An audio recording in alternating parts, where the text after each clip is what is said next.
video here, this is for defensemen. If you didn't watch the Zoom, go back and watch it first because a lot of things that you'll hear me say or discuss, we talked about in there.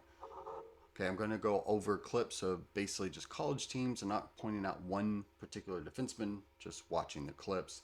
Here we're going to discuss a little bit more of Notre Dame's. They do well here, but I think there were some issues that could have been tightened up. Michigan Terrence. Let me make sure that volume's down. And so if you watch, Michigan's still doing that close support. I mean, they have that 5 on dice that we discussed. Okay, obviously the center's just kind of moved over a little. And if you actually see the rest that we discussed, the triangles, they have that. They have that all across the ice. And we look at that. So Michigan's really well here. My concern here is for Notre Dame's defenseman. Now, if you see, he's on the wall, and I think he's doing a great job. Talking about this guy right here. This is where he wants to be. They have basically taken this entire ice, both teams, and split it, right? There's no one on this side of the ice. Now, as the play starts to shift a little, he's moving, which I'm glad. You want your defenseman to move, but he's going basically already absorbing something that's not happening. Okay, it's just a 50-50 battle here, and he's absorbing this like this is going to be a rush. And now look, his hips are south. Okay, not the best position. Yes, this guy's way out here, but I think there are some better options as a D-man in this situation. Because look at this gap here. Okay, now, Point Michigan still in that triangle. Love it. All right, here's where the play really develops. Look at that gap. This guy basically has no one to cover.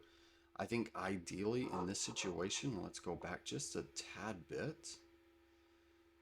I would prefer him to almost, let's say this defenseman here, he should have stayed here.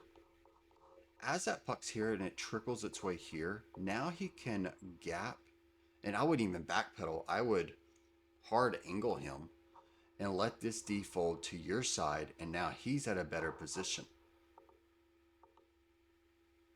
Because at this moment right now, both eyes are here. And honestly, this D's not in a very good position. He looks uncomfortable here. If this player had his head up, there's a pass right at the neutral zone. There's no need to, basically you go with the north zone. There's no need for the rim zone. You just go straight north to the net and you're probably on a breakaway. So at the neutral zone, you have to understand the numbers in front of you. Yes, right now it looks like Notre Dame has the advantage because you have 4 guys, 2, so 4 on 2. He's not a part of the picture. I mean, look, he's way back here. Legs are completely straight. Way back here, legs are straight, and they're in their own little battle, in their own little world. Luckily, he does not make that pass. Instead, he actually spreads the ice a little too much.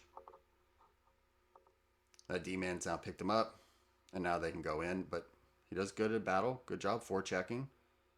I believe at the end, Notre Dame comes up with it.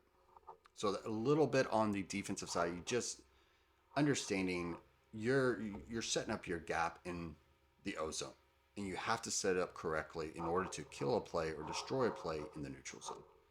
So we'll go into our next clip. Has really solidified. It's down here.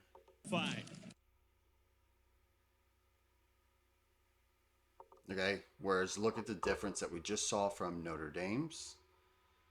He's not moving. Notre Dame defenseman had already shifted to this side of the ice before that puck. And that guy, Michigan player, was basically way down here.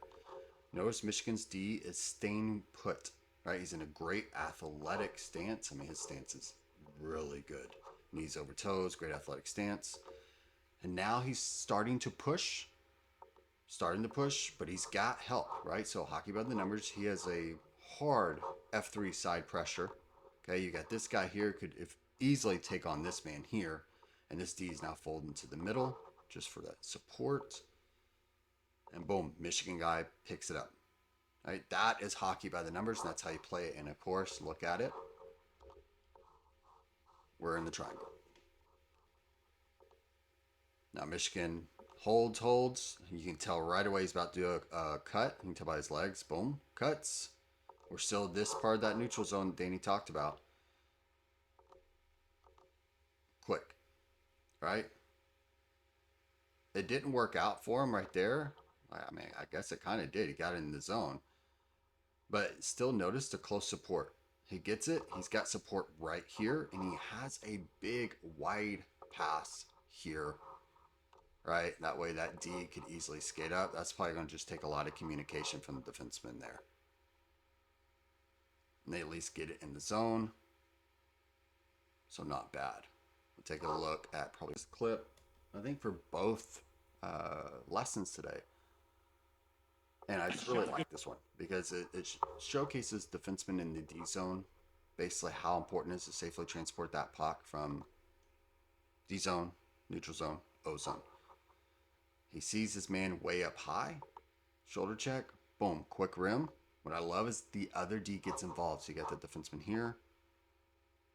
He gets involved. They're off to the races. Again, that's the triangle. And again, we're in the what we call the north zone. We're skating through this zone of the neutral zone. Always skating. You're not trying to make crazy passes and you're not trying to chip it in. Obviously, you want to skate north through the zone. And then we get into the rim zone. So basically, if you don't have the ability to safely take the puck into the O zone, you want to chip it in. Which he doesn't. Ideally, and I discussed this in the other clip for the other, I think it's the forward class, is at this position here, you would preferably deposit that puck. And I can literally give you the exact way this could play out. Deposit puck in the corner. I think this is their D-man because he joined the rush through the neutral zone. He goes and picks it up.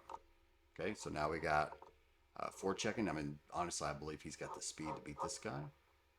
Let's say he does pick it up. This guy drives the net, which is going to push back these two defensemen. And then you have this trailer that's able to come straight through the slot, hopefully get that pass, take a shot on net. I know it's a lot of what ifs, but I've seen it happen many times. That's a better option. And that's why I say it's a good deposit or rim zone than just coming in and shooting on net. And say it just shoots on net. So for the neutral zone D-man, okay, make sure you're skating north when you see a lake of ice. Make sure when you get past that center line into your rim zone, get it in deep. And just make sure you have that short support. So let's make sure you got that like triangle set up throughout the neutral zone. That will help a lot.